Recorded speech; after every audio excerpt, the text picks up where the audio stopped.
మహాగణాధిపతయే నమః. ఓం గురుభ్యో నమః. ఓం శ్రీమాత్రే నమః. అరుణాం కరుణాతరంగితాక్షీం ధృతపాశాంకుశపుష్పబాణచాపాం అనిమాదిభిరావృతాం మయూకైః అహమిత్యేవ విభావయే భవానీం. శ్రీమాత్రే నమః.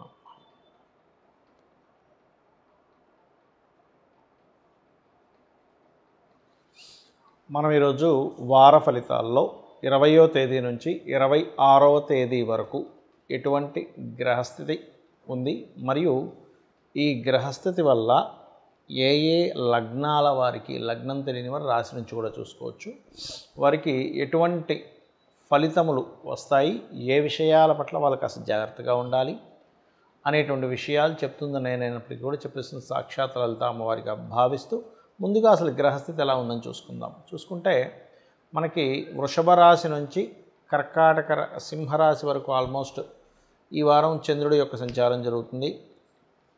కర్కాటకంలో మనకి రవి మరియు బుధుడు ఉన్నారు. సింహంలో కుజుడు కేతువు, కుంభరాశిలో రాహువు, మీనంలో శని, అదేవిధంగా ఇప్పుడు కాస్త శని వక్రించి కూడా ఉన్నాడు మనకి. దీంతోపాటు శుక్రుడు, వృషభంలో ఉన్న శుక్రుడు 26వ తేదీకి మిథునంలోకి వెళ్ళిపోతాడు. మిథున రాశిలో గురువు ఉన్నాడు. సో ఈ యొక్క గ్రహస్థితిని అనుసరించి ఎవరెవరికి ఎలా ఉంటుందనే విషయం మనం ఇప్పుడు తెలుసుకుందాం. మకర లగ్నము, మకర రాశి. మకరం వారి కనుక చూసుకున్నట్లయితే మీకు మీ యొక్క లగ్నాధిపతి 3వ స్థానంలో వక్రించున్నాడు. అంటే ఎల్నాటి శని అయిపోయింది కదా, ముందుకు వెళ్ళిపోయింది అనుకున్నది మళ్ళీ కాస్త వెనక్కి తిరిగాడు. అంటే వెనక్కి ఈ రాశిలోకి ఏమి వచ్చేలేదు. దీనివల్ల ఏం జరుగుతుంది అంటే, వక్రించిన గ్రహం 3లో ఉన్నప్పుడు ముఖ్యంగా మీరు ఏది మాట్లాడినా అవతల వాళ్ళు దాన్ని ఇంకొక రకంగా, అంటే మైనస్, అంటే మీరు పాజిటివ్గా చెప్పారు, వాళ్ళు నెగిటివ్గా ఆలోచిస్తూ ఉంటారు. సో మరింత పాజిటివ్గా చెప్పడానికి, క్లియర్గా చెప్పడానికి మీరు ప్రయత్నం చేయండి. అలాగే కొంచెం 2లో రాహు ఉన్నందుకు విదేశీ ధనయోగము, లేనట్లయితే ఫార్మా రిలేటెడ్, సాఫ్ట్వేర్ రిలేటెడ్ ధనయోగాలు బ్రహ్మాండంగా చూపిస్తున్నాయి.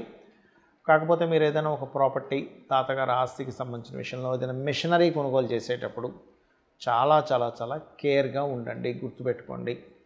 అలాగే మరొక విషయం ఏమిటి అని చెప్పి చూసుకున్నట్లయితే, ఇక్కడ సంతానం కోసం చేసే ప్రయత్నము, సంతానాన్ని విదేశాలకు పంపించాలని చేసే ప్రయత్నం ఫలిస్తుంది, అందులో ఎటువంటి సందేహం లేదు. గురువు 6లో ఉన్నప్పటికీ కూడా గురువు యొక్క దృష్టి కూడా 2వ స్థానం మీద ఉంది కాబట్టి ఫైనాన్షియల్ గ్రోత్ ఉంటుంది. కాకపోతే ఇక్కడ వాహనం మీద వెళ్ళేటప్పుడు మాత్రం మంగళవారం, ఆదివారం కాస్త స్లోగా వెళ్ళండి, ఎక్కువ ఫాస్ట్ అనేటువంటిది పనికిరాదు. విదేశాల్లో ముఖ్యంగా బ్యాంకింగ్ సెక్టార్స్లో లేనట్లయితే మీరు ఏదైనా కన్సల్టెన్సీ సెంటర్స్ ద్వారా, కన్సల్టెన్సీ వాళ్ళు మీకు సహకరించడం ద్వారా ఉద్యోగ అవకాశాలు చక్కగా వస్తాయి. ఇక వ్యాపారస్తులు మాత్రం చాలా జాగ్రత్తగా ఉండాలి. వ్యాపారంలో కొన్ని రాంగ్ స్టెప్స్ పడేటువంటి గ్రహస్థితి మీకు నడుస్తుంది. మీరు ఎక్కువగా అమ్మవారి ఆరాధన, దుర్గాదేవి ఆరాధన చేయండి, ఖచ్చితంగా బాగుంటుంది.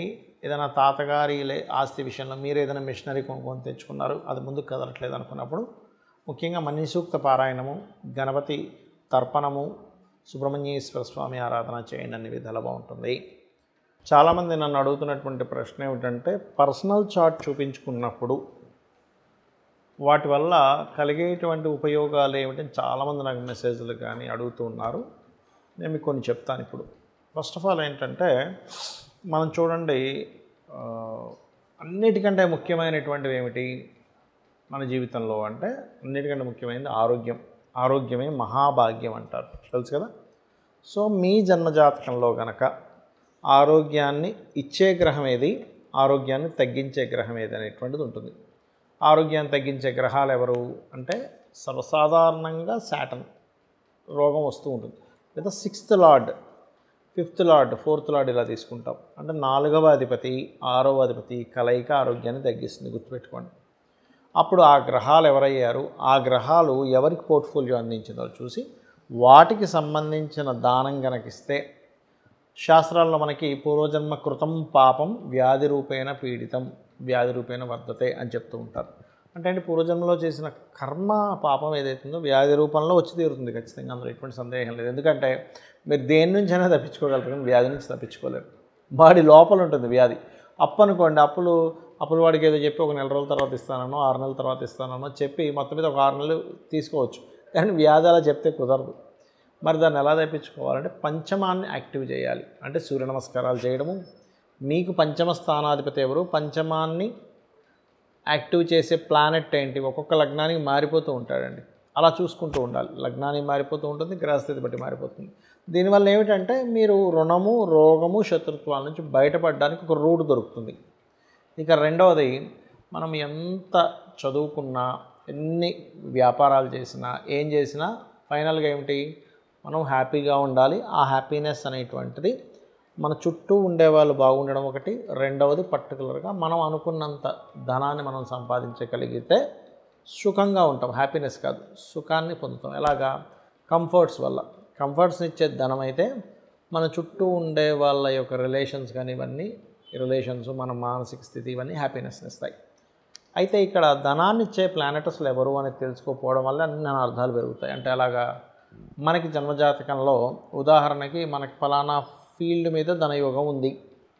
అప్పుడు ఆ ఫీల్డ్కి సంబంధించినవి చిన్నప్పటి నుంచి చదువుకోవడము, ఆ ఫీల్డ్కి సంబంధించిన విద్యలు నేర్చుకోవడము, ఆ పర్టికులర్ ఫీల్డ్లోకి వెళ్ళడమే మీకు యోగాన్ని ఇస్తుంది.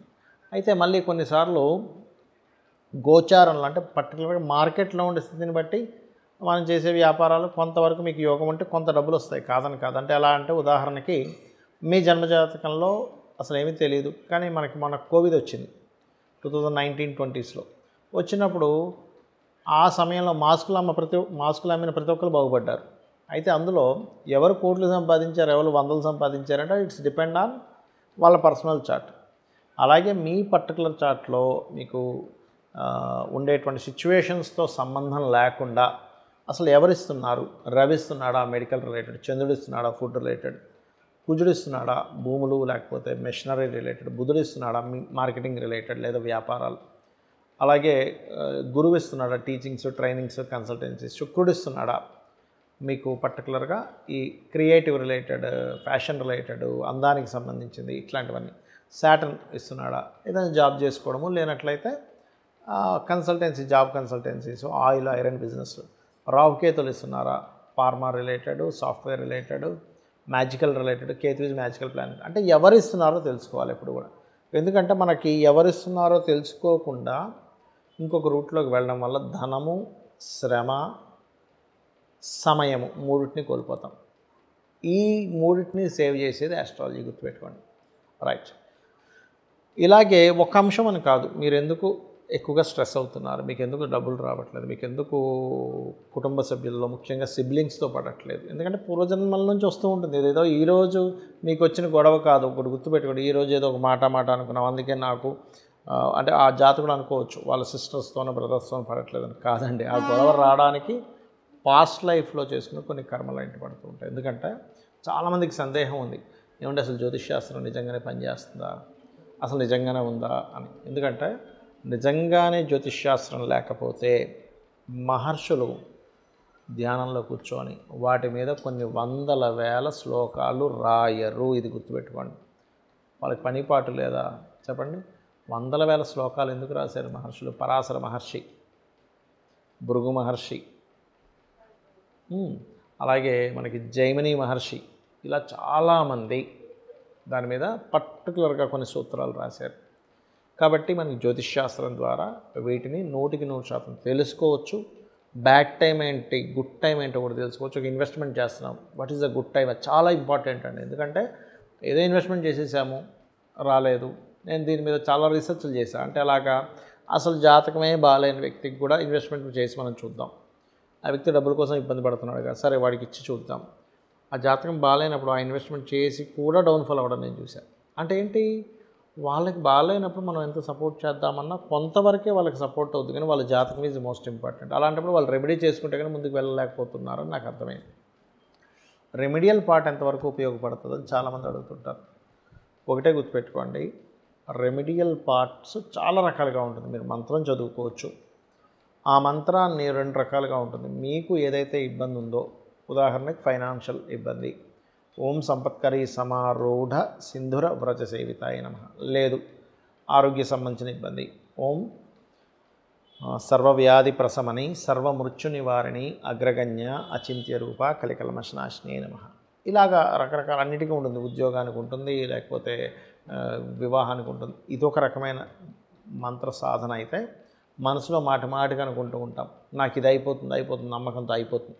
నాకు ఇది అవ్వదేమో, నా జాతకం ఇంతే, నేను ఎందుకు పనికిరాను అని అనుకుంటూ ఉన్నారనుకోండి మీరు, ఖచ్చితంగా ఆ యొక్క విషయంలో అలాగే జరుగుతుంది. మననాత్రాయతే ఇది మంత్ర అన్నారు. అంటే మీరు ఏదైతే మననం చేస్తుంటారో మాటి మాటికి అదే జరుగుతుంది మంత్రంగా. కాబట్టి ఎక్కడా కూడా మీరు నెగటివ్ థింకింగ్ చేయకండి. చాలామంది అనుకుంటుంటారు వాళ్ళ జీవితం అంతే, వాళ్ళు ఇలాగే అనుకుంటున్నారు, వాళ్ళ లైఫ్ అంతే, ఎదగలేకపోతుంటారు. బికాజ్ ఆఫ్ అది ఫస్ట్ మైండ్లోని తీసేసేయండి.